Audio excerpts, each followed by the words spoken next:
have remained there these several thousand years. Next slide. This is the worship and communion service that I attended with them last year in that church that sits on top of Christ's tomb. Next slide. And this is the Archbishop of Jerusalem, some of his deacons and priests, after they have just finished the worship service. Next slide. And this is the St. Philip's Church, where they commemorate in Acts chapter 8 that conversion of the Ethiopian eunuch that went back. So they have a church dedicated to St. Philip, who baptized the Ethiopian eunuch. That is the first time that Christianity reaches sub-Saharan Africa, where the Ethiopian goes back to Nubia, his queen Candace accepts Christ and becomes the first head of state to become a Christian. Next slide. Now, this is the disciple Mark, and this is a picture I took while in Alexandria, where disciple Mark planted the first church. When Jesus said, "Go ye therefore, teach all nations, all ethnos," Mark, who was from Africa, his people had been there for 400 years, decided to go back and plant the church in Africa. So the African apostle plants the first church in Africa, and all of Africa gives homage to him. Next slide. This is the modern St. Mark's Church. It's been rebuilt. It's on the same site. Next slide. And you can see on this cornerstone, every bishop, the first bishop was Mark. His body is interred in that church. And every bishop for 7 centuries' body is in that church. That's history. Next slide. And these are mosaics depicting the life of St. Mark. They put a rope around his neck, they bound his hands and feet, and they drug him on the jagged stones until his head decapitated. He was martyred there in Alexandria. And his body was stolen by some Venetian sailors in the 600s, and they took the body back to Europe. You ever heard of St. Mark's Square? It's called St. Mark's Square because they put the body there under the church. Now, it's since been returned, and the relics are now back in Egypt, but for a time, they were there in Europe. Next slide. And that's his tomb. Next slide. Clement of Alexandria. When the first church was planted by Mark, they also planted the first seminary. And if you looked at the curriculum of the seminary, of the first seminary in the world, and you look at your curriculum, it's the same. The same topics are covered that we get from St. Alexandria, Clement of Alexandria, who was the first head of this school. His most famous pupil, next slide, was Origen. Origen, a brilliant African, the first systematic theologian. He wrote thousands of books. And he, as a 17-year-old boy, saw his father being martyred. Nero was in power, and he took the father to be martyred, and he decided he was going to go and join his father in martyrdom. And as he went upstairs to say goodbye to his sisters, his mother hid all of his clothes, knowing he wouldn't go out into the streets naked, told him his time would come. Well, he became the head of the catechetical school at age 18. He was that brilliant. He walked around with a Bible with 7 different interpretations, some in Greek, Hebrew, and the Septuagint, and one that was found in Jericho in a bottle. He's the one that planted a school in Caesarea Mariana, and he had Pamphilus as the one he mentored, and Pamphilus was a mentor of Eusebius, and Eusebius wrote the first church history for the first 300 years. No one has written in that space that Eusebius wrote in. So Eusebius is to the Christian faith just like the Jews would have Josephus. And so if you get a chance to look at the history of the church by Eusebius, it's an amazing history that's centered mainly in Africa. Next slide. Athanasius was the hero at the Council of Nicaea because it was him who talked against Arius, a rival deacon, about the deity of Christ, that Christ was both fully God and fully man. And so at the Council of Nicaea in 321 AD, he's the one that presented a case for Christ, and everyone agreed. Well, all the bishops, the 250 bishops in the world, they agreed with Athanasius, and we hold that even to this day. And if you read On the Incarnation, a little small book by Athanasius, you will not find a more succinct and profound Christology. Next slide. St. Anthony, we know about him because of Athanasius, who wrote his history, the life of St. Anthony. And St. Anthony was the first to go out in the desert and start the monastery movement because his parents had died when he was young. And he was in church and he heard the preacher preaching about when Jesus told the rich young man to sell everything, give to the poor, and follow me. He said it was as if he was talking to me. So he was wealthy. He took all the money that his parents had left him. He gave it to the villagers and just held a little bit back for his sister to get some teaching by the nuns and get schooling. And he went out into the desert to do battle in the desert with the evil spirits. And when he was out there in the cave, he was attacked by demons. They beat him and left him bloodied. His friends came to find him. They found him passed out. They took him back into Egypt, into the city, and they had his wake. And in the midnight hour, he woke up and demanded they take him back out in the desert. And his friends objected, but they took him back out in the desert, where he lived there. God gave him the gift of miracles, of prophecy, of healing. Even Constantine sought his counsel. People came from around the world for St. Anthony the Great. And one of the quotations of St. Anthony is what you see in your handout. St. Anthony said, "To know God is to know yourself. And to know yourself is to have a right understanding of God. Brethren, know yourself." It's important for us to know who we are, to really understand who God is. And Calvin took the same quotation in its institutes and said essentially the same thing. To know oneself is to know God, and to know God is to know oneself, and which precedes the other we don't know. Well, he got that from 1,500 years earlier from St. Anthony. Next slide. This is St. Anthony's monastery that I visited last year. Next slide. This is the church that they have there. Next slide. That's Lazarus the priest that takes care of that whole area. Next slide. And that's the cave that he lived in for 35 years in the background there. Next slide. This is the entrance to the cave. Next slide. And that's in the cave, a little small conclave that he lived for 35 years. Next slide. St. Pachomius is the first monastic to go into what we call cenobitic monasticism, where they lived in groups. Okay? If you go on the internet, you're going to see that picture, a man with blue eyes. But if you actually go to the monastery, the next slide, which I did, you will see what Pachomius really looked like. Next slide.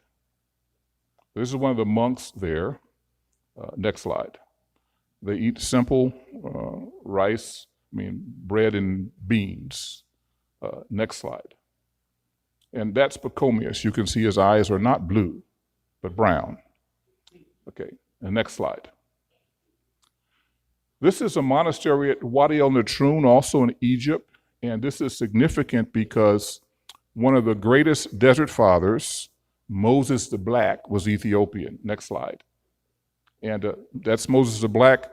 He was a ruffian. He went to rob the monastery, and he got a cause of conscience. He went back, repented, and got rid of the gang he was with, and he became committed to the work of God. And we have many sayings from him. He's an interesting guy to know, Moses the Black. Next slide. Next slide. This is just how they ate back then at the stone table. Next slide. And a lot of things happened in Africa. You remember Mount Sinai. This is St. Catherine's Monastery right at the foot of Mount Sinai. Next slide. That's the burning bush. Several thousand years old, and it still blooms every spring, miraculously. Next slide. There's Tertullian. He was a lawyer. He's the one that came up with the term Trinity or Trinitas, God the Father, God the Son, God the Holy Spirit. He formulated that doctrine that we hold even today. The next slide. Cyprian is considered the greatest theologian of the 3rd century, and he's the one that kept the schism from happening in Africa. Because in the early church, the Africans were really being persecuted by the Europeans, because the emperor at that time was pagan and called himself a god and said, you have to burn incense to me, burn these scriptures, and renounce Christ. Well, the Africans refused. The African Christians refused. And so they were tortured, they were beaten, they were killed, and some of them, under this stress, did recant, the so-called lapsi. And so when the persecution lifted, after tens of thousands of Africans had been killed, those that had denied Christ wanted to come back and join the fellowship. Well, Donatus said, no, you're anathemas. You can never be a priest again. You can never give the sacraments since you denied Christ. Well, it was Cyprian that said, no, we're going to give them a period of penance. After so many years, if they remain faithful, they can come back into the faith. And that was Cyprian that mediated that. Next slide. And that's Donatus. Donatus was a hard brother because the full weight of the Roman army was against him, and he would not recant. He would not bow down to the powers of Rome. So he'd be considered our first liberation theologian. Next slide. And that's St. Augustine. He doesn't need an introduction, but you've never seen Augustine look like that. Okay? St. Augustine was born in Africa. He ministered in Africa. He died in Africa. He did go up and give some lectures in Europe, but he's not European. And Africa is in the East, but they call him a Western theologian, even though he lived and died in the East, because they say he influenced Western thought. That doesn't make him Western, but they have claimed something because the grace of God, his exegesis on that, in the East, in the West, in the Catholic, in the Protestant, St. Augustine is revered. Next slide. So all of the major doctrines were hammered out in Africa. The deity of Christ, the humanity of Christ, the Trinity, salvation by faith in Christ, and the grace of God. Next slide. So at the Council of Nicaea in 321 AD, when all the bishops of the world came together, they said, what you guys been doing in Africa for the last 300 years, we affirm. And so Canon 6 says, let the ancient customs in Egypt, Libya, and Pentapolis, those are all African nations, prevail, that the Bishop of Alexandria have jurisdiction in all of these, since the like is customary for the bishop of Rome also. Likewise in Antioch and in the other provinces, let the churches retain their privileges. So what the Africans were doing, everybody agreed was orthodox. And we hold to those same doctrines today. Next slide. Now, when Christianity left Egypt, it went to Nubia, which would be modern day Sudan. And Nubia also became a Christian nation. In fact, Nubia is the oldest African civilization, the oldest civilization in the world, Nubia. When you hear the word Cush in the Bible, Cush is interpreted as Ethiopian by the Greeks, but Ethiopian just meant burnt face. It didn't mean they were actually from the country of Ethiopia.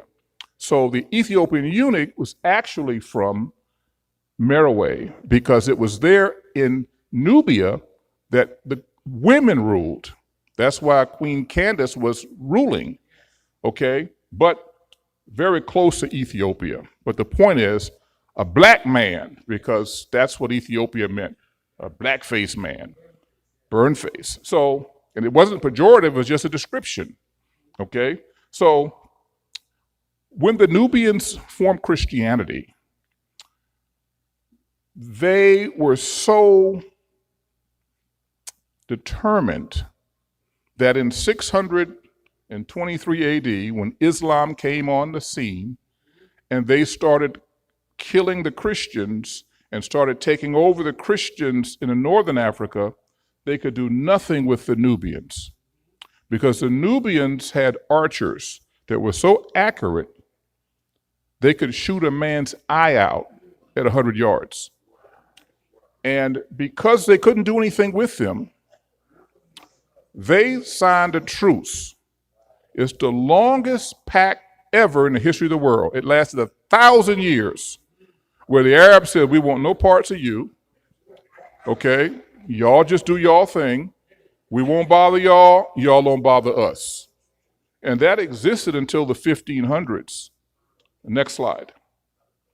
Now, this is probably the most significant slide that you're going to see, because this was found in Nubia, in a Nubian church, because there were churches everywhere. And you can't really make it out because it's over 1,000 years old.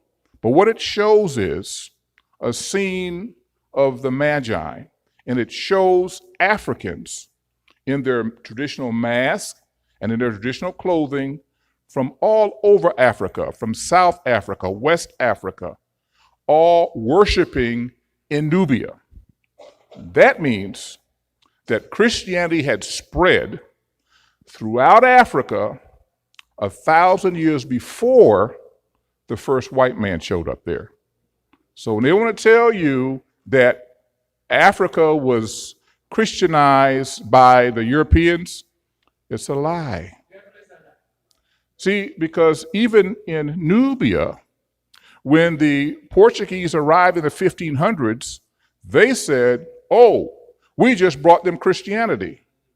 But when they did the excavation and showed, no, they had churches way up, you know. Even the king of Nubia, we see in the scriptures when Hezekiah was under attack, it was a Nubian king that came to his rescue. So God's people have been in the heart of Africa for a long time.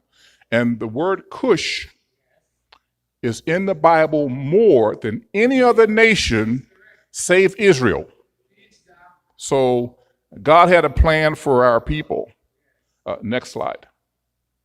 So then the Ethiopia itself became a Christian nation in 330 AD. Next slide. And this is a Church of the Holy Trinity that I visited about 6 months ago in Ethiopia. Next slide. And you can see the Star of David superimposed over the cross. Ethiopia has retained some of the culture of the Old Testament and the New Testament. Remember the scene of the Magi where one of the kings brought the frankincense? He was Ethiopia. He was the king of Ethiopia, King Bassan. And so they were waiting for the Christ as Jews. And so they embrace both the Old and the New Testament. Next slide. In that church is a stained glass window of St. Matthew and St. Thomas. They both preached in Ethiopia. And Matthew was martyred in Ethiopia. Next slide. And this is a Holy Trinity University, their seminary that I visited. Next slide. And had some professors reading to me in Amharic and Ge'ez, their ancient language. Ge'ez is the oldest language in the world. It's Ethiopian. And in fact, the first 5 translations of the Bible are all in African tongues. We didn't get the Latin Vulgate edition until 1,000 years afterwards. But the most ancient scriptures, the most complete scriptures, are all African. But he's reading here that in Nubia, there is Nathaniel, Thomas, and Matthew, and they're discussing who will come in and proselytize the Ethiopians. And they select Matthew. Thomas goes to India, where he's martyred. Next slide. This is an Ethiopian Orthodox church in America. And in fact, I was just there a couple of days ago worshiping with them. Haile Selassie brought over to Harlem the Ethiopian church, left a big, beautiful gold cross at Abyssinia Baptist Church. He says, you guys are Christians. We're not saying anything different. What we're saying is, we want you to know your heritage. We want you to know that this thing goes back 2,000 years, unbroken. The Ethiopian church, the oldest church in the world. Next slide. That's me getting a blessing from the Archbishop. He is the Secretary General of the Ethiopian Church in Addis Ababa, Ethiopia, where I was 6 months ago. Next slide. Now we move from Nubia and Ethiopia to the Congo Kingdom. Next slide. The Congo Kingdom became a Christian nation in 1491 when King Jao received Christ and made it the state religion. Next slide. His son, King Alfonso I of Congo, took it to another level. He fell asleep at night reading his Bibles. He built churches, he built schools, and he sent people for religious training back to Rome. And even one of his relatives became a bishop. Next slide.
And even after she died, they continued to fight. And they put an end to the transatlantic slave trade coming out of the Congo. Next slide. Kempa Vita awakened the people to an understanding of who they are. She was a young woman, 18 years old, and she got sick, and she died, or so they thought she died. So a few days later, they were having her funeral, and during the funeral, she woke up. And she said, I had a vision from God. The Congo people are children of God.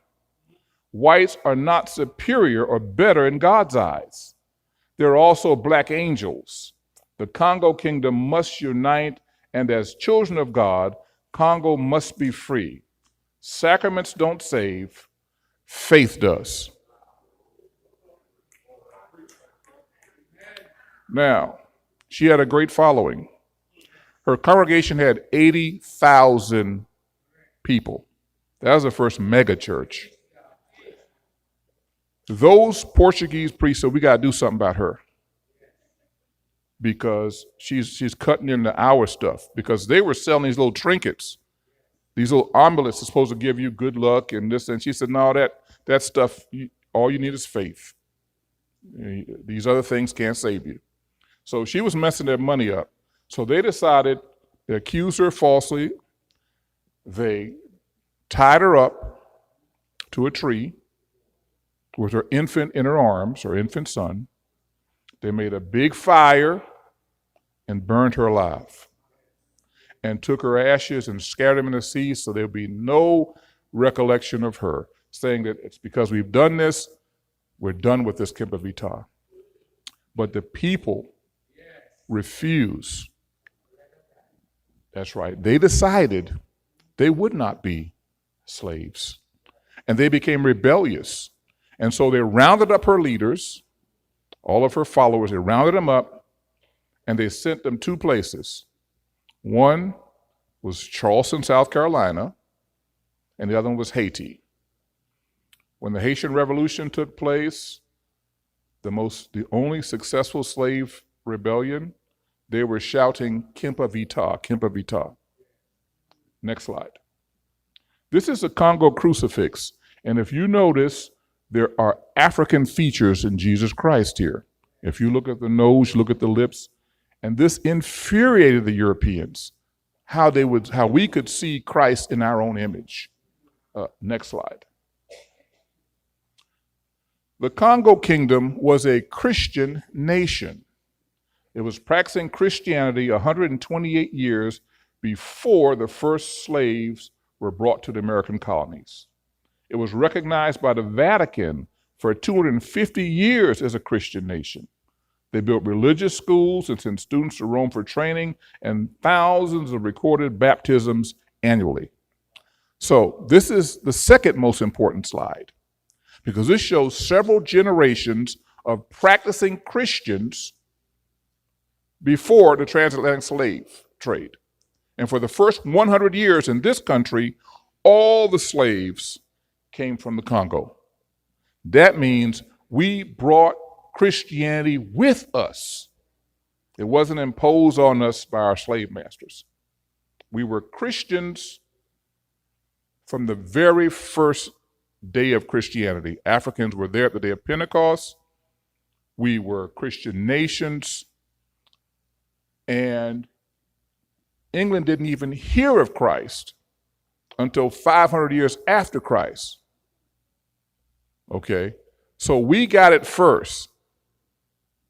Christianity is an indigenous religion of Africa, and it was not forced upon Africans because the Africans embraced it because it fit with their understanding of God and their worldview. And so we propagated the faith ourselves. We didn't have it come from us, from Europe. See, it's kind of like chocolate. Anybody here like chocolate? Okay. If you like chocolate, you hear about the Belgian chocolates. They're supposed to be the finest chocolates in the world. Well, guess where all the cacao beans are? In Ghana. So they take the coffee I mean, they take the chocolate out of Africa, they whiten it up with some milk, sweeten it with some sugar, and tell you, have some of our chocolate. They've done the same thing with Christianity. I want you to understand this. They want to tell you they gave you something that originated with you. Next slide.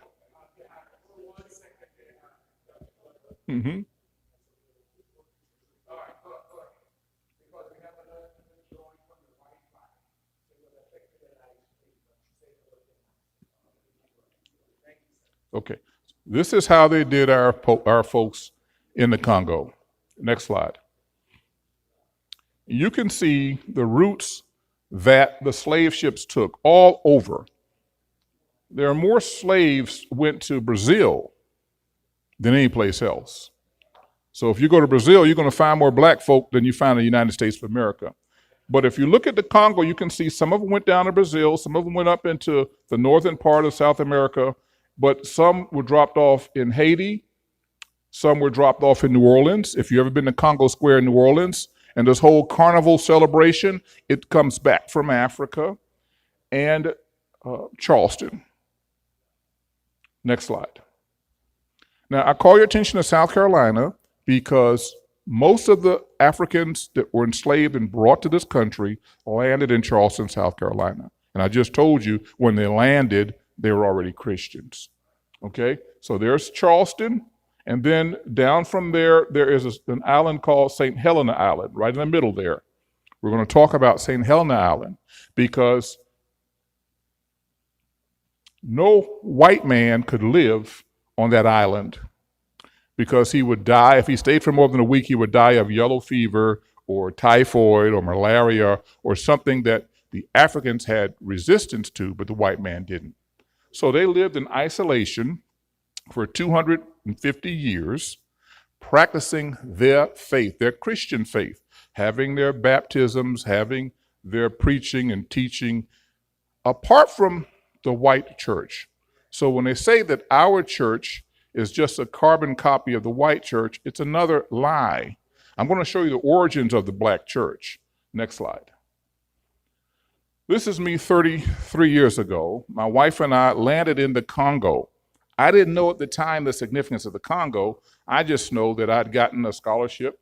I was a medical student at Hopkins. My wife was a medical student at Hopkins. She was from Mississippi, I was from Georgia. And we'd just been married 3 months, and we went to the Congo to do medical missions work. The next slide.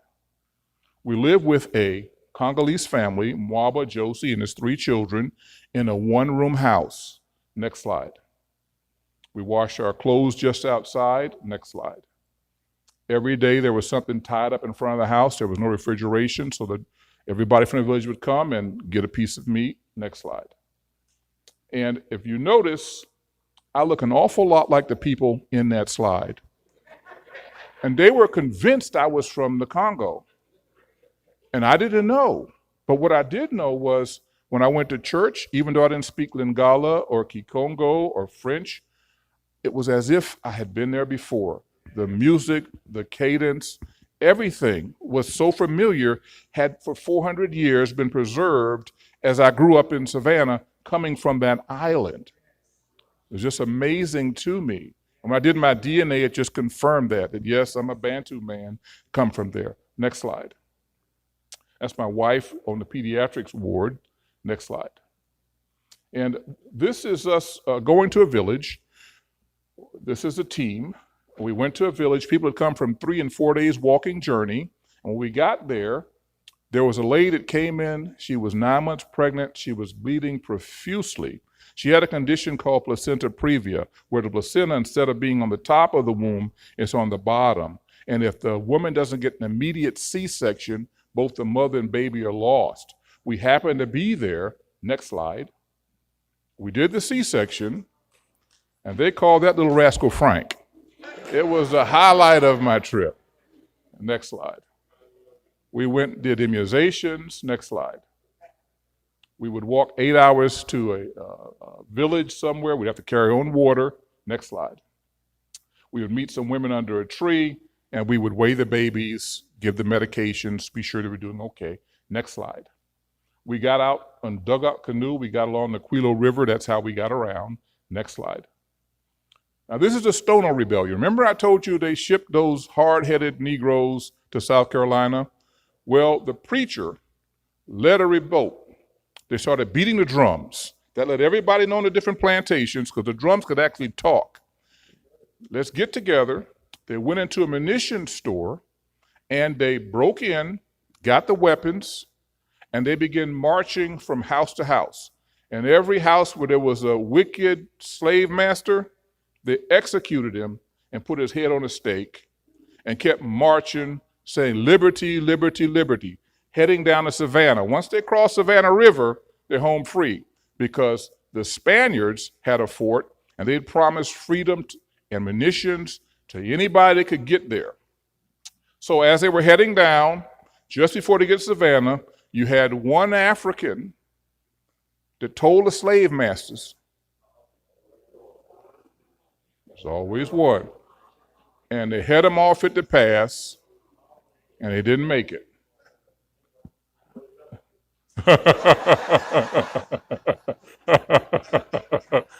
Yeah, he got his progeny out there. Next slide.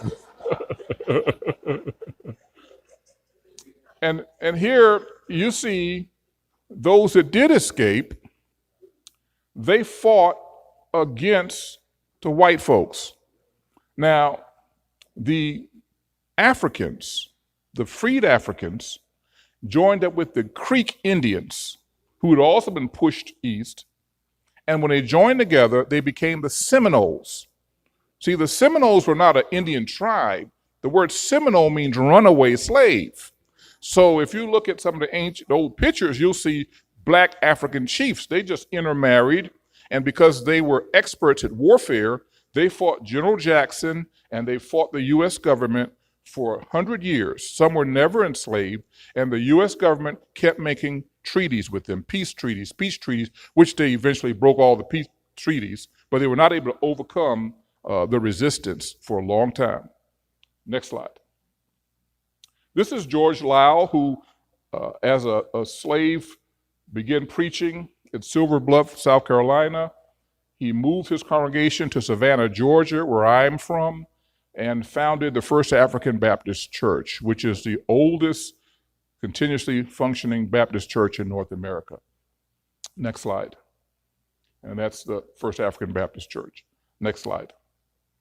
George David was his first assistant, and during the war, the Revolutionary War, the slaves fought with the British with the promise that if the British won, they would give them land and their freedom.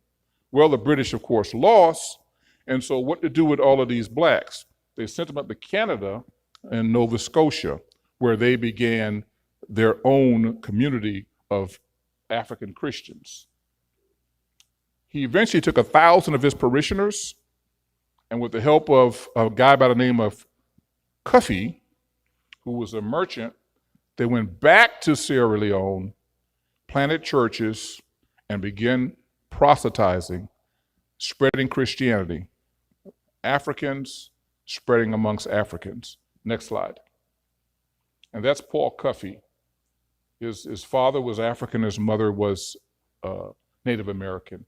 And he had a ship, and he was the one that got them back to Africa. Next slide. And there's Sierra Leone on the west coast of Africa. Next slide. And that's Freetown, the capital city. Next slide. And that's a slave barracoon where they would capture the slaves and hold them there until the ships came. Next slide. They would take them off the coast to a place called Bounce Island, where they would wait. You can see the British flag there for the ships to take them to all the Americas. Next slide.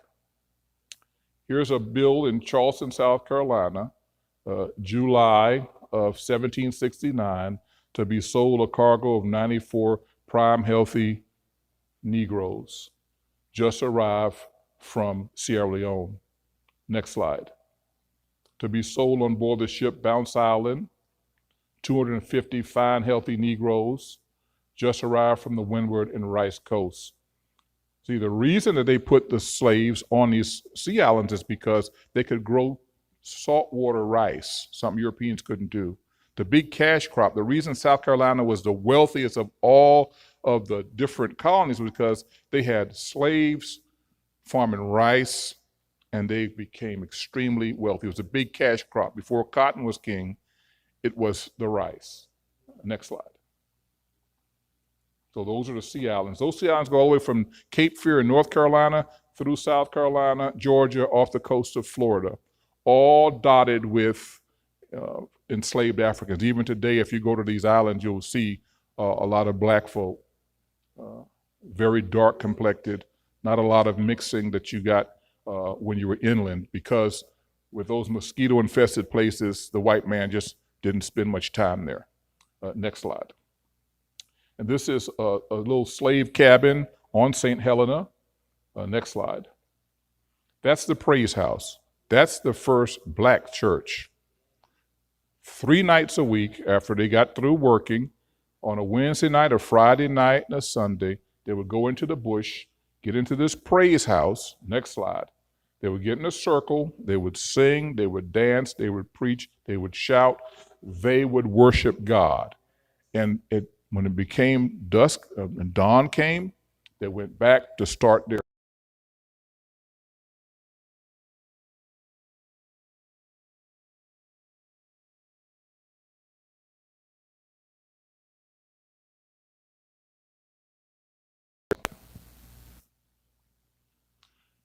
farming cotton. Next slide. Next slide. That's Sam Polite. He was a teacher at the Payne School, teaching the young fellow how to mend fishing nets. Next slide. Shoe repair was taught on St. Helena at this Payne School. Next slide. They taught husbandry. The women were taught how to manage the home. Next slide. Some missionaries from Pennsylvania came down to help the newly freed African Americans with reading and getting their literacy. St. Helena Island was unique in that a lot of the civil rights movement took place there. It was Dr. King's favorite place to rest because blacks and whites could work together on the island. And a lot of the work they did for voter registration and literacy training took place on St. Helena. Next slide. Next slide. That's my mother's mother holding my first child, her first grandchild. She was from the island, Eva. Next slide. Her husband, Archie, World War I veteran, also from the island, St. Helena. Next slide. It's my father's mother, Grandma Vic, also from the island. My father, also from the island. Next slide. So we spoke Gullah.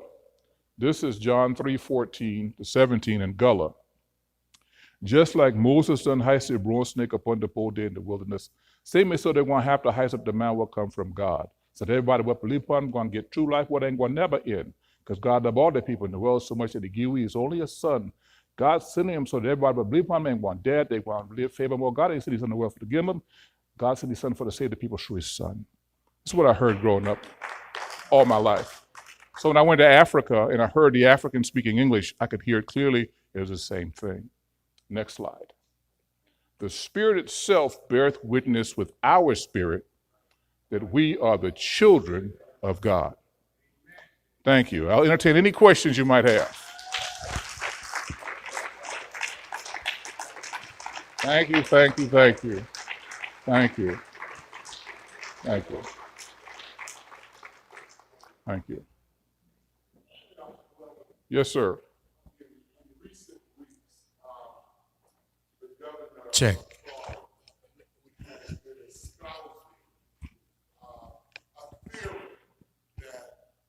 Slavery in some ways enhanced the life and livelihoods of slaves, that they learned trades of purpose. We were showing the pictures of the school, young men teaching young man how to make fishing nets, the whole thing of repairing shoes. What is our retort to any suggestion that there was some residual benefit that derived to us from slavery? Well, if you argue with a fool, people might confuse who's lost their mind. There you go. So you're never going to convince them because they have to perpetrate this lie. They have to keep it going. Otherwise, they have to face the evil and depravity of their own people. But the people that were brought, they were the artisans, the engineers, the doctors. Do you know when smallpox was wiping out people in this country, they got a man from the Congo that said, we can stop that. Because this is what we do. We get that pus, we put a little bit of scratch on your arm, and we put it in there. Immunization. He didn't get credit for it. Okay. They give that to, of course, the white man. But we had knowledge like you wouldn't believe. That's why we were brought over. So all of the country, all those ancient buildings we have, black hands built. All the farming, black farmers did. So it's inconceivable that if I've been doing all the work for 250 years, that you taught me something.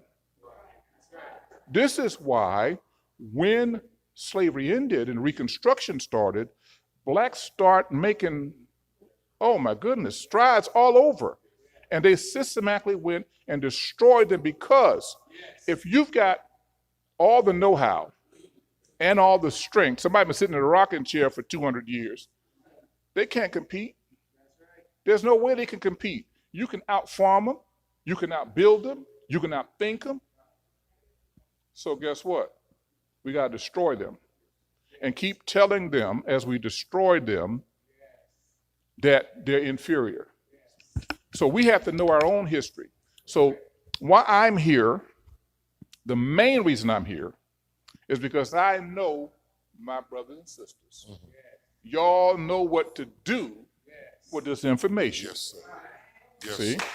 Yes, that's how we fight it. Yes, sir. We educate our people on the truth. Yes, sir. So they know that that's a lie. Yes, sir. Yes, sir. Yeah. Mm-hmm. So you would argue that there's been a transference of inferiority, that indeed the white race would be inferior because of their 200 years of cushioned living while we did all the work, which gave us a physical, mental, emotional, and spiritual superiority. Of course. We know that. We're the children of God. And in Nubia, when Rome came and said, we want you to see a Christ of two natures. You guys study about the Council of Chalcedon, 451, where there's argument about two natures versus one nature. The Africans said, no, there's one nature. There's one reality. It's a mystery how divinity and humanity co-intermix, but there's not a schizophrenic two gods. Right. And so the king of Nubia said, we thank you for your gifts, but we will not accept your evil religion. We with Egypt. So all of the so-called Oriental Eastern Orthodox churches, they hold to the idea of the wholeness of man. See, when you, and this is important because you've got a lot of white evangelical Christians who will tell you, focus on the soul and forget about the body. Now, none of us believes that because that's not our worldview. We see the plurality of the man, the body, the soul, the mind, the spirit, all that is important. And what affects my body is going to impact my soul and vice versa. We don't see this as a dichotomy. We see it as a oneness. And that's how the Africans saw it. So they told the Europeans no. Now, for the first 300 years of Christianity, who was the boogeyman? Who was killing the Christians? It was the Europeans. They were against Christ. Who was it that stabbed Christ in the side? Okay, now these are facts. So now when they tell you that they're more righteous than you and something wrong with your theology, when they had a theology that said that we were not made in God's image, that we were descendants of apes, and that we had no hope of redemption, That's an evil, wicked theology that has nothing to do with the Bible. So we have to reject that out of hand. That's why I'm here. This is ours. This is what God gave us. If you take 25% of the apostles went to Africa, what does that say about God's thinking about the African people? We're not latecomers to the faith. They came. They came and they did something. If you got Matthew, Thomas, Nathaniel, or Bartholomew, and Mark in Africa simultaneously, okay, they didn't leave Africa out. And the first conversion we see in Acts is what? An African man. We're part of the story too. So they want us to make us think that they gave us something. No, the chocolate is in Africa. Okay. Okay.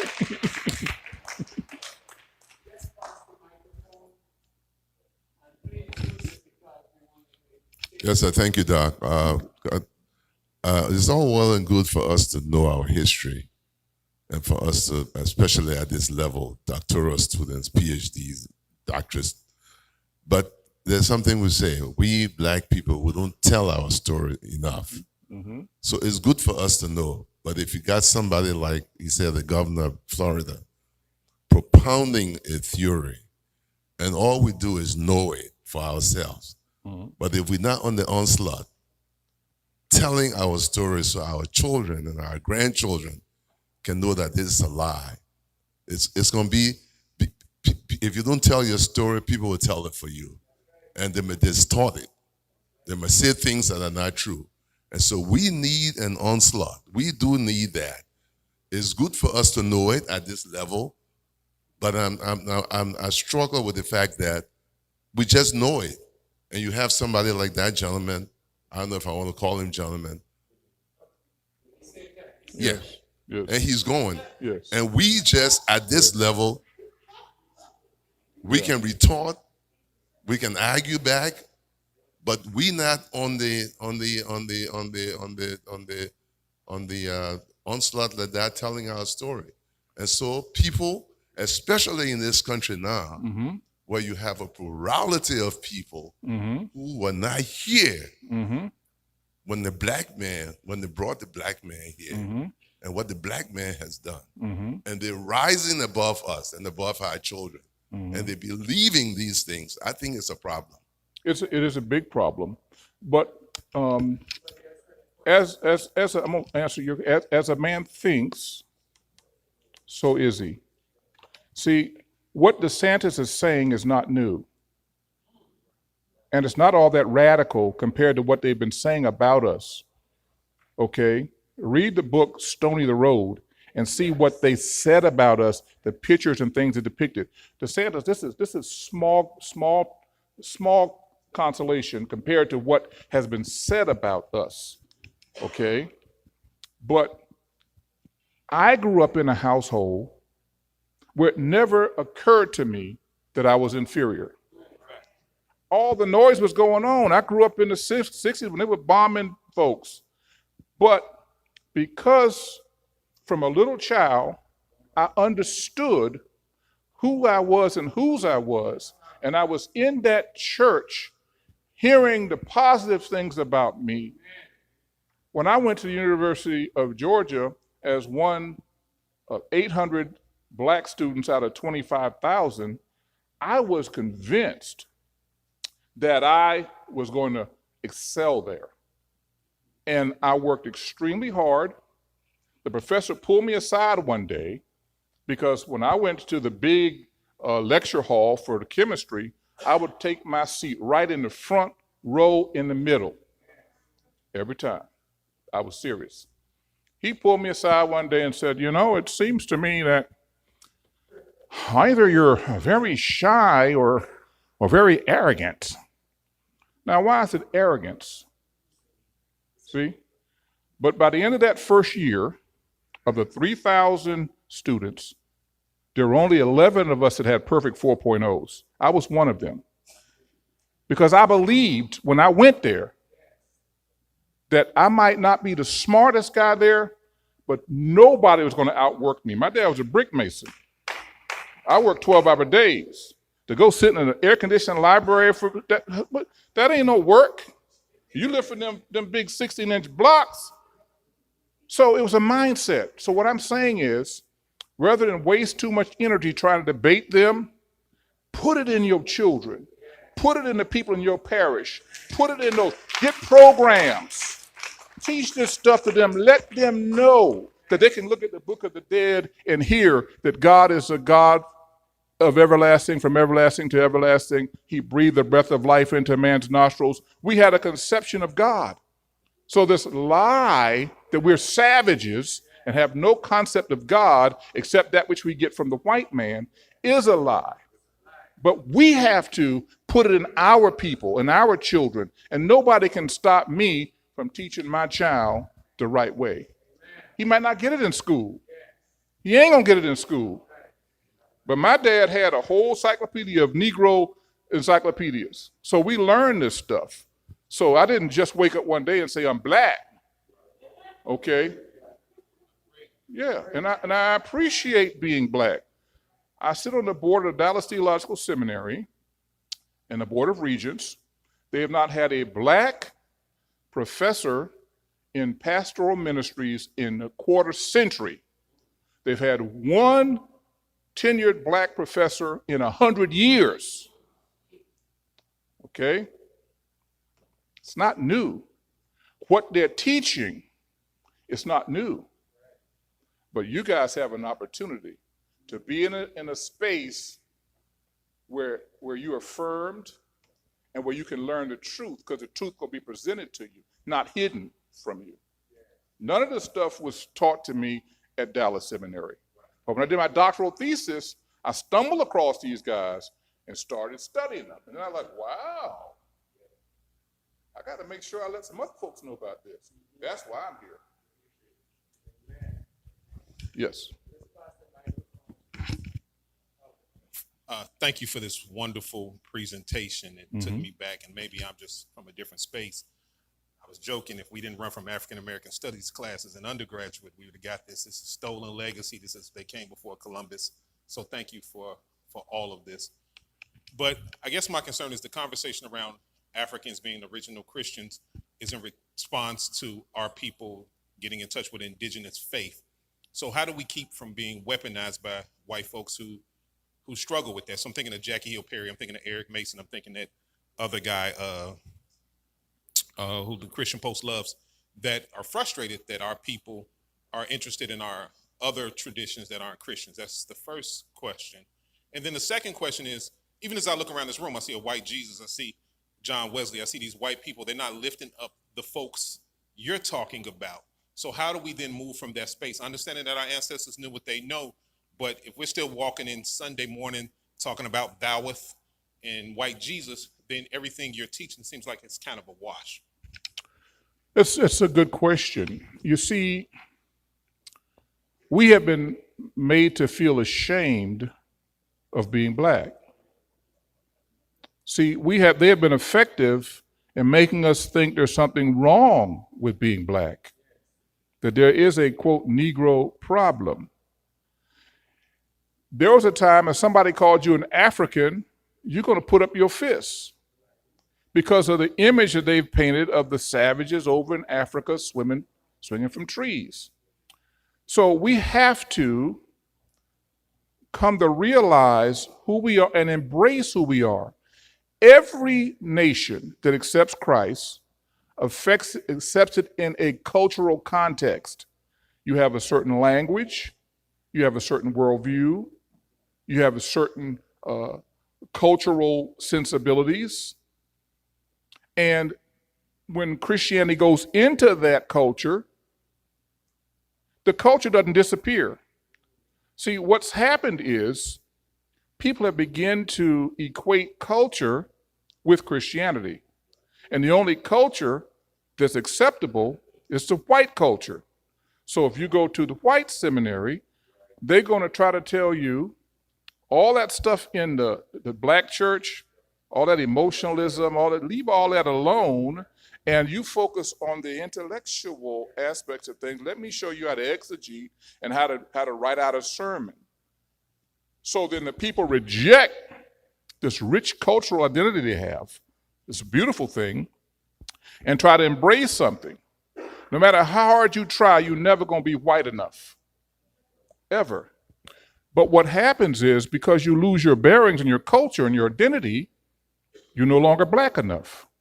So now you're out there in no man's land. You're not accepted by your people. You're certainly not accepted by them. And then you leave ministry. I see this happen over and over and over again. You have to maintain your cultural identity because that's the way God made you. If somebody got a problem with you being black, they got a problem with God, because who made you black? And who has anything to do with, and if you look at all our great men and women leaders, that's what they've been focusing on, changing mindsets. And when you change mindsets, you change people's behavior. That's why they assassinated Dr. King. That's why they assassinated Malcolm X. That's why they assassinated Medgar. That's why they went out killing these men who were saying, and women who were saying, you're just as good as, you don't need to be like them. In fact, you don't want to be like them. Be like who you are.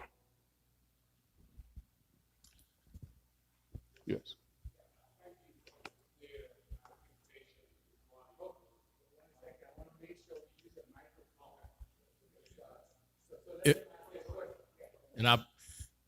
Thank you very much, Dr. Glover. This has been a tremendous presentation.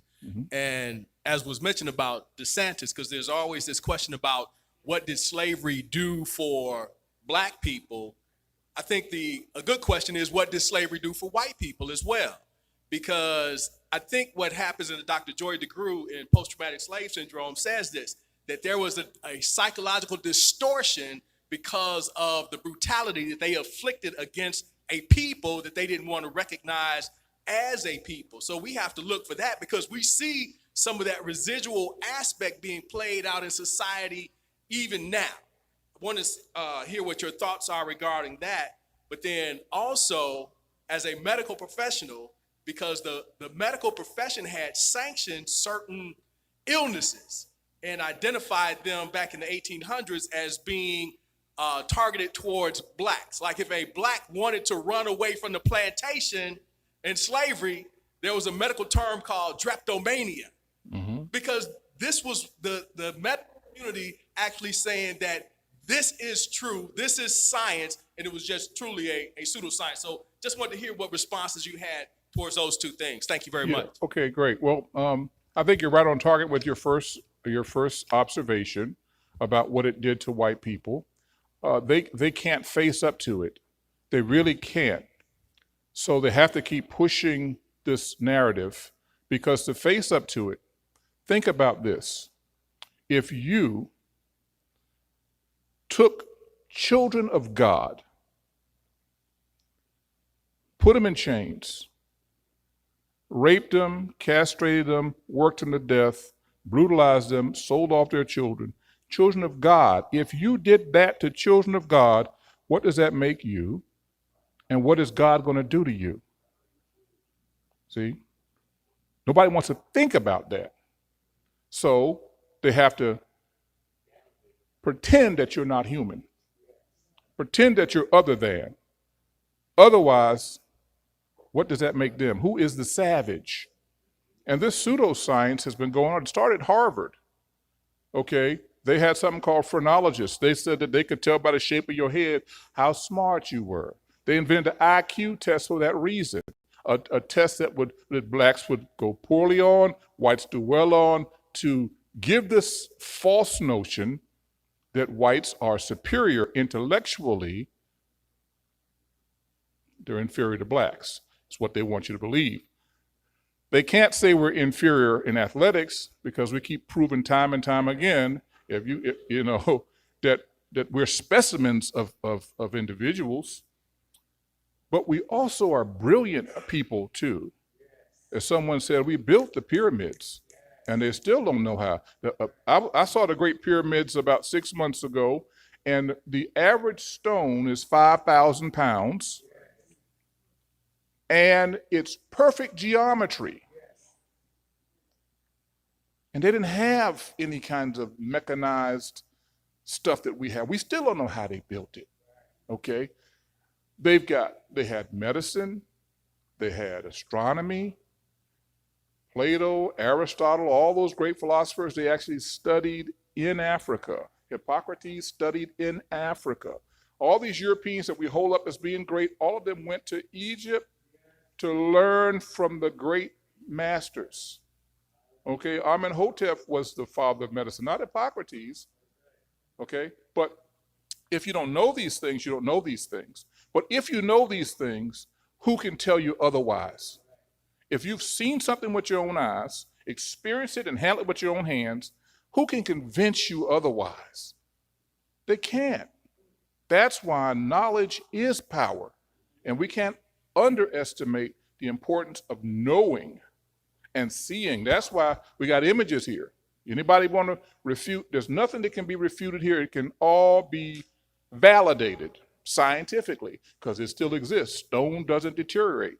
And those things are there to be seen.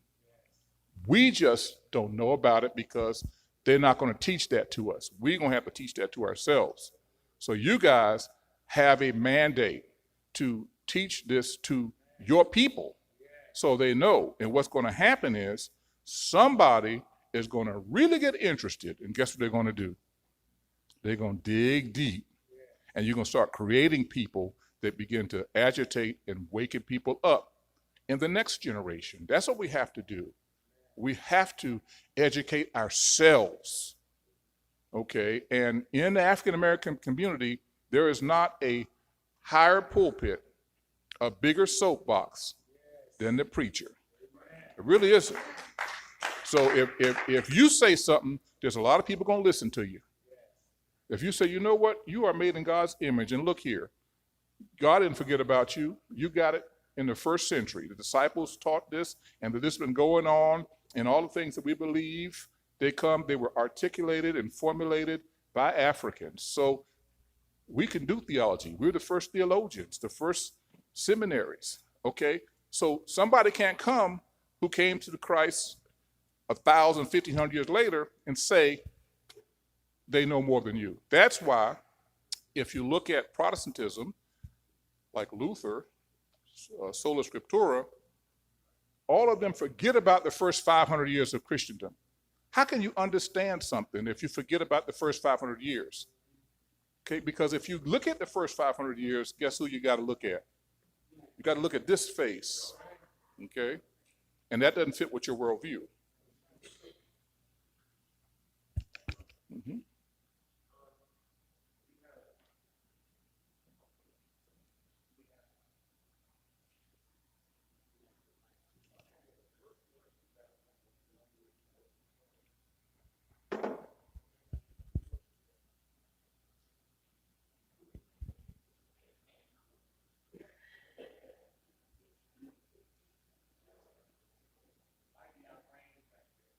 Hello? Hello? We have, thank you. We, I was born,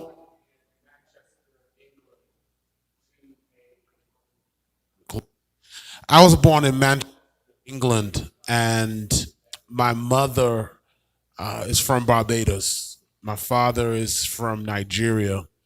I came to America at 19 years old, Alabama. And so while we have talked today about the binary of black and white, my lens is a little different. Black African, I've seen black West Indians, I've seen black African American. And there is a chasm that explored between the triptych of the three.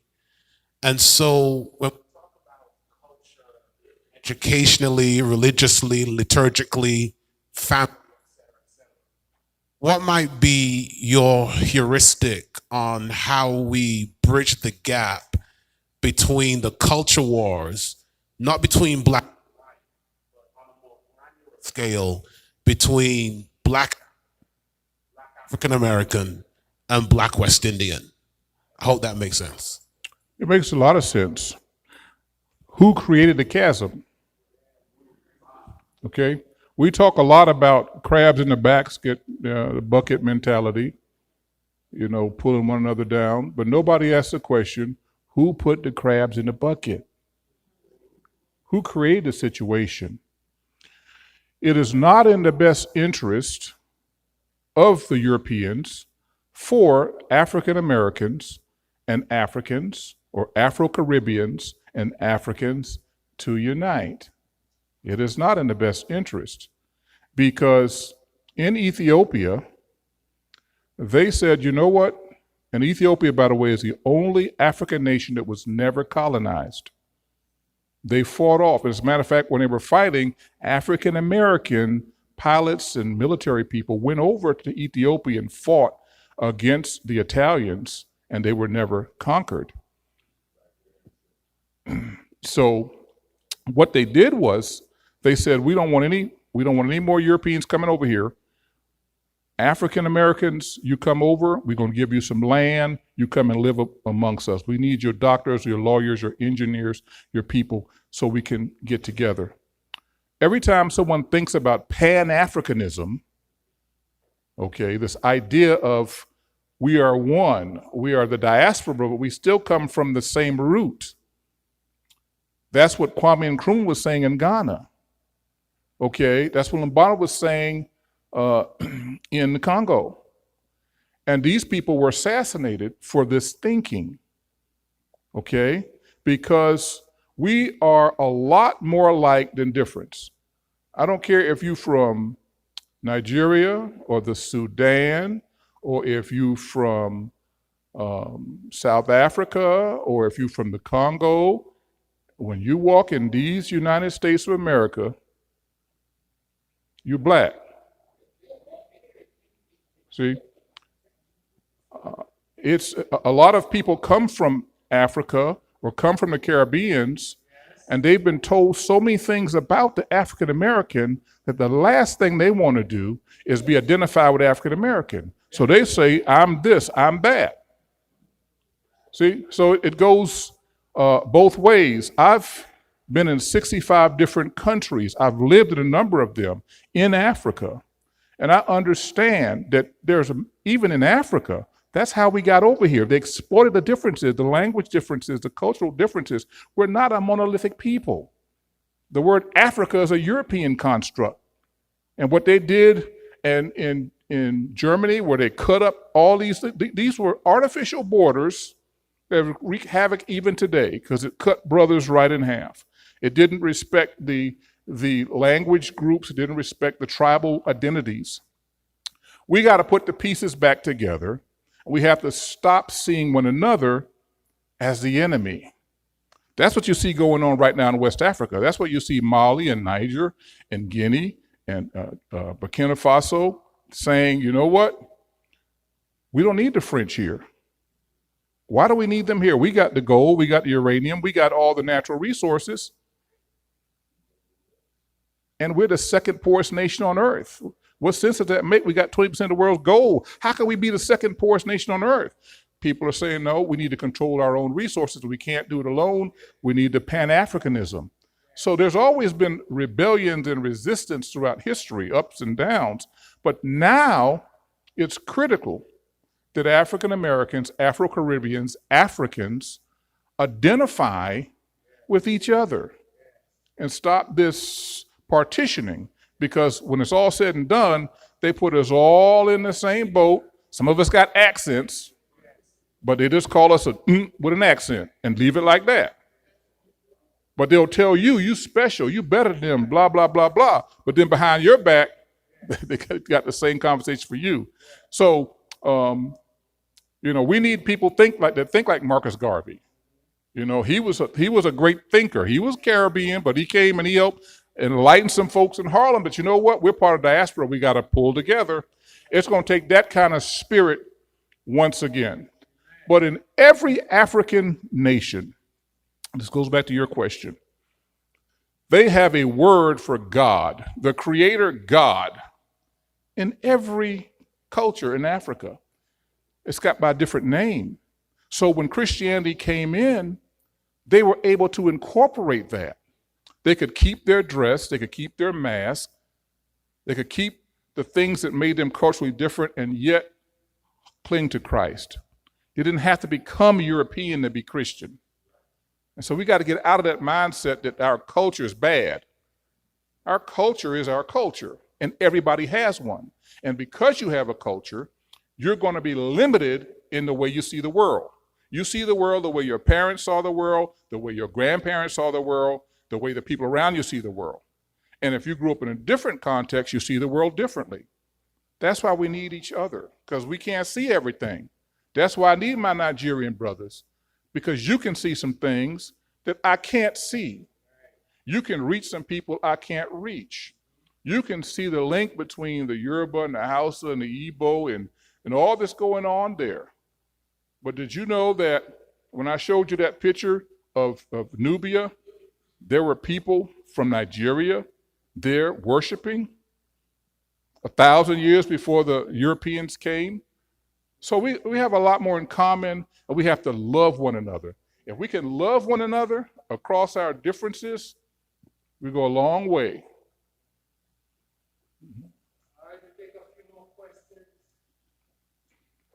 In light of what you just shared, could you speak to these Black Hebrew Israelites in relationship with mainstream Christianity? Okay, the Black Hebrew Israelite. I'm just going to say some very short things, because that's a thing in of itself. The contention of the Black Hebrew Israelites is this: that the Israelites that were in the Far East, in the Middle East, in Jerusalem, were scattered, and they were scattered throughout the world, a diaspora as it were. And they can trace through language, through culture, and through custom things that identify with the Hebrews. Even my brother from Nigeria, okay, when they said Igbo, they were saying we're Hebrews, but the white man heard Igbo. So the Jewish faith swept through Africa. There was, the Fasala Jews are in Ethiopia, and back in the 70s when the Jews were being persecuted, they had Operation Solomon, where they airlifted all of these Ethiopian Jews back to Israel. And they form a community. I've seen it. They've got everything there. So there is a diaspora. The theology of it, I'll leave to someone else. The who's a Jew, who's not a Jew, I'll leave to someone else, because I'm not an expert on that. But what I will say is that Judaism and Jews exist throughout the world, and they don't all look white. As a matter of fact, the Jews that you see in the Old Testament, if you live for 400 years in Africa, you're not likely to have, blonde hair and blue eyes and light skin. So a lot of this is political. Okay, a lot of this is power. And the Europeans have used Christianity for power. You heard what Pope Nicholas V said. Basically, it's a power grab. For some people, Christianity means power. They did what they did to the Indians through power. They said, manifest destiny. God is on our side. Wherever our feet touch is ours. Just taking stuff. That's a perversion. That's a perversion of the Christian faith. But people do it. And they're still doing it. Mm-hmm.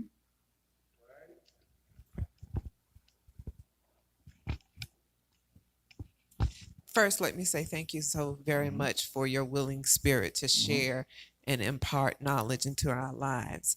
You said something when you were speaking that pricked my spirit, because I have been reading and studying a lot from Peter Parris and one of his books, The Spirituality of the African Peoples. And I came across a term, Ifa. And when you talked about Christianity being the indigenous faith of Africa, that is a specific term that he uses quite a lot. And so I'm just wondering if you could speak a little bit to the different tribes and the different cultures within Africa. And then you say they all have a word for God. And how does that fit in with that indigenous faith?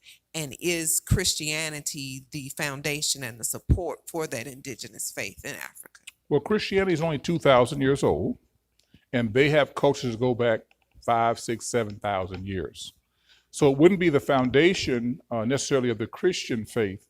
But remember when Paul went to Mars Hill and he saw this monument to the unknown God?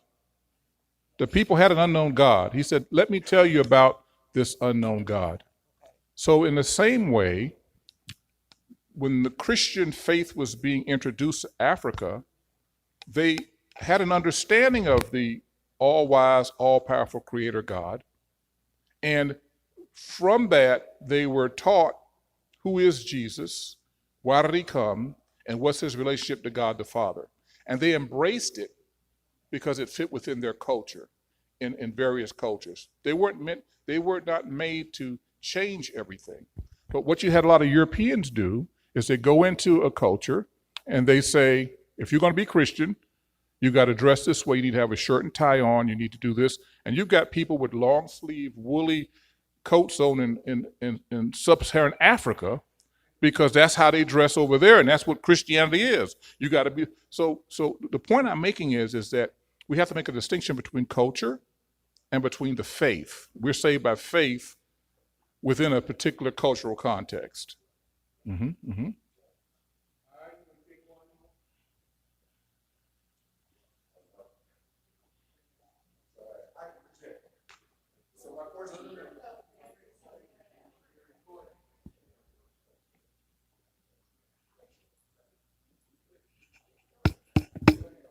All right.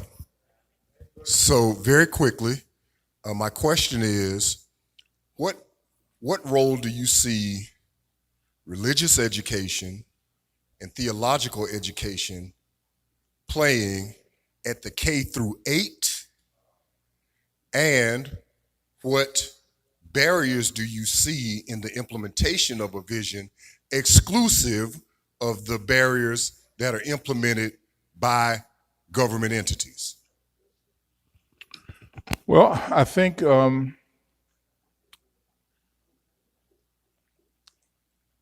people that don't come to faith as children, statistically speaking, they never come to faith.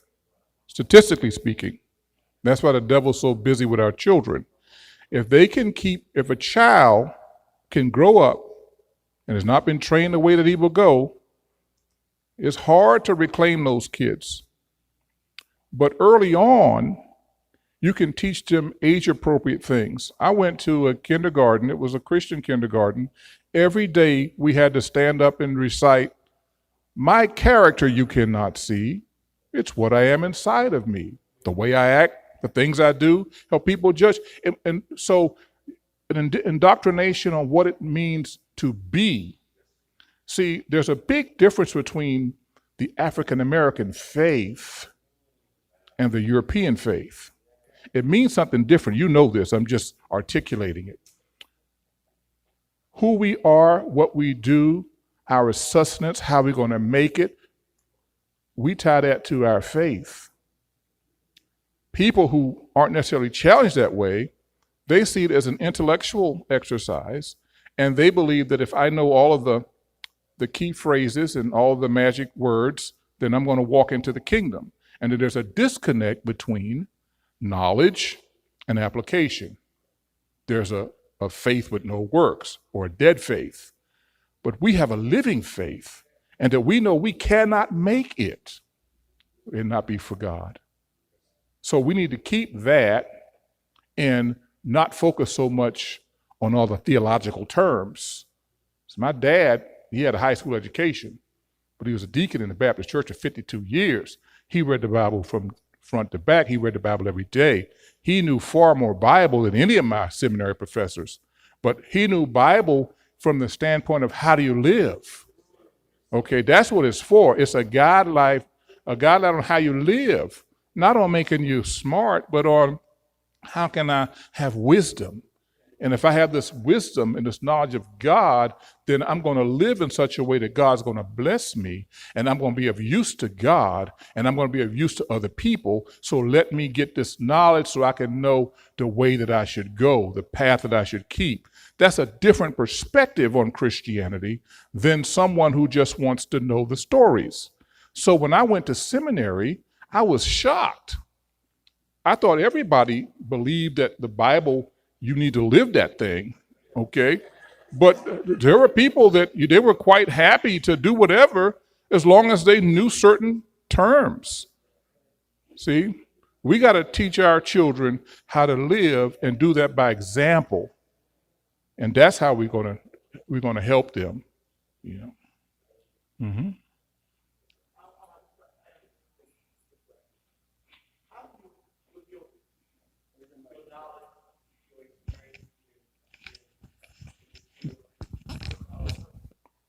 Hold on, sir. Hold on. I believe that continuity of care is critical. And you said something that after each person that took it into the community, into the country, he says, and they died. They were martyred. And I think, so how do we create you say you have to take it to your children. It's almost as if, like society say, one generation is already gone. We got to start over again and start sitting at the table and teaching this. How do we create a continuity of care in our communities where what I'm teaching in my home, I find that in my schools? Because you leave the dinner table and your children go right back to that. And maybe we can create a network where I can send my children to a place that is that is helping me with the continuity of care, because it's almost like we bipolar. You know, we teach something in the evening from 6 to 9, put them in the bathtub, then they go from 8 to 3 and get something totally different that deconstructs what we've been trying to instill. Have you seen a model in a community that you've gone to where this continuity of care is present? I haven't seen that model, but this is the reality we live in. And but what my parents would do is every day we had dinner together. And in doing dinner, people talked about things that happened in school, happened today, and we had discussion on things, sort of a debriefing. I think that's important, that you as a parent help them to process what they're learning. Find out what they're learning and dialogue on it, because you have no control of what they're going to teach in school, and most people don't have the resources to send their child to the perfect school. But then this is the way the world is. When you go on your job, you're going to be facing a whole lot of stuff. So it's important that we get what we need at home so we can deal with what's out there. So that's what I say. I don't think that we're going to ever have a utopia here where we can have a continuity of care, as you suggest, in our schooling. And ideally, you would like to have that, and you might be able to get that in a daycare situation. But when it gets into the K through 12, you pretty much have to go. It's mandated that you got to send your kids to school. You can homeschool them, but few people have the wherewithal and the expertise to do that. So that's a challenging question. I don't really have an answer, for that. I want to share that I had just got a notification on my phone that in Arkansas it's falling behind the state of Florida. And it's saying that, and that's Sarah Huckabee Sanders, who's the governor. And it says that she is saying that the Black experience in American history is divisive and only serves to indoctrinate students in a way that teaches them to hate America. And so when I sit here and I think we're talking about how can we put this in the schools, I think we're at a point where we no longer hold the schools responsible for that, but that we now, we are the African Methodist Episcopal Church, and if we follow the vision of Richard Allen, then it's time for us to create our own schools where we can teach this same information and take it out of the states of government, especially we know this is a political agenda. So we know this, so it's like it's no longer can we hold or expect them to teach it. It's the same way, in the same vein as you talked about the seminaries. I I got my MDiv from ITC, and I know I would not have gotten from Emory what I got from ITC. And same way, I know I won't get from Emory what I got from getting from Payne. So, and let's follow that same model when it comes to our elementary, middle, and high schools, and so that we can teach our history to those to our kids who are coming up. Yes, I agree with you. Got to wrap this thing up because we have to keep time.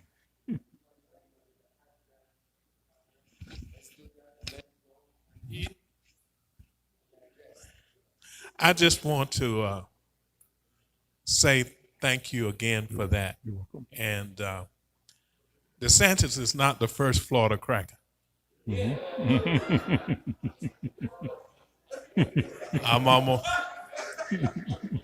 I'm almost 70 years old, and I've been enduring Florida crackers for a long time. But it was a little lady. It was a little lady in my Sunday school class, Miss Brooks, when I was 5 years old, who taught us that black was beautiful in Sunday school and gave us a sense of somebodyness in Sunday school. So no cracker from Florida, Alabama, or Arkansas can make me believe any different about my relationship with God. Amen. Amen. And so I think we need to not only form schools, but the schools that we have in our churches, we need to educate our children on who they are. That's right. Church, say amen. Amen.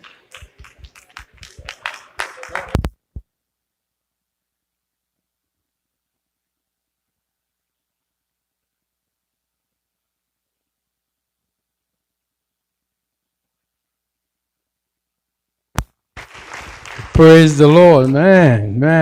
That's what I told you. Every time I listen to the man, I feel like pulling up in a Walmart.